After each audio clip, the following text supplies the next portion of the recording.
Сұрақтарыңызға рахмет. Осы түзетуге сәйкес сұрақта көтерілген өкілдердің бір бөлігі үкіметтен қаржы министрліге беріледі, ал стратегиялық субъект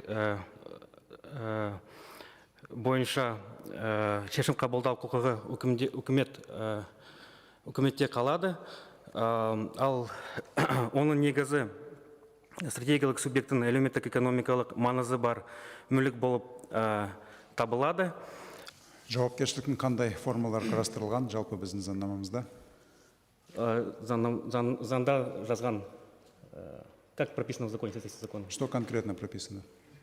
Ну, это в отраслевых законах. Если, допустим, это закон о естественных монополиях, и если там прописано, что